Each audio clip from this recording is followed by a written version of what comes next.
Botta e risposta anche con toni aspri. Si apre una profonda spaccatura anche nel Partito Democratico agrigentino. Ad aprire le danze delle accuse una ventina di dirigenti del territorio, con in testa il deputato regionale Michele Catanzaro e l'ex parlamentare nazionale Maria Iacono. Sulle banco degli imputati è finito il segretario provinciale Giuseppe Zambito. A lui, in una lettera aperta, viene chiesto, a seguito della batosta elettorale sia alle regionali che alle nazionali, di cambiare modo di gestione. E in particolare occorre interrogarsi, scrivono, sulle cause dell'insufficienza politica ed organizzativa nei circoli di tante realtà, di come spesso non si sia lavorato fino in fondo per comporre le divisioni, ma si siano alimentate le logiche divisive delle componenti. E ciò da cui dobbiamo necessariamente ripartire, aggiungono Catanzaro, Iacono e gli altri firmatari del documento.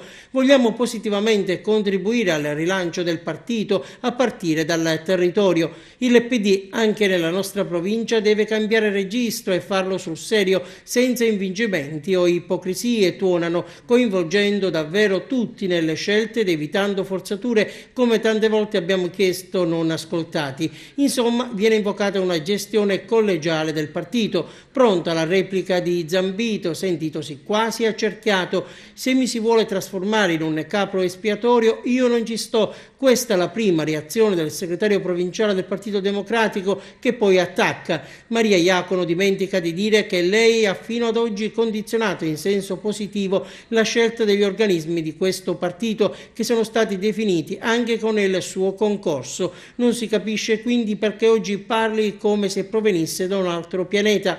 Qualcuno dovrebbe anche dirle, osserva ancora Zambito, che in un sistema uninominale il candidato è chiamato a fare la differenza e lei non l'ha fatta né nel suo paese di origine, Caltabellotta, né ad Agrigento. Si è stata deputata per 5 anni e alla resa dei conti del voto non si riesce nemmeno a confermare il consenso del partito, e qui si ferma Zambito. Per individuare il nuovo segretario provinciale si andrà a congresso, che sarà la sede deputata per la scelta dei nuovi organismi. Non mi sembra sia il caso di crocefiggere me per il risultato elettorale, sarebbe un modo per negare l'evidenza. Io sono d'accordo con il principio della collegialità, evidenzia Zambito, ma se si immagina che possa tradursi in sediamoci intorno ad un tavolo e ognuno decide quante pedine deve mettere, io non ci sto.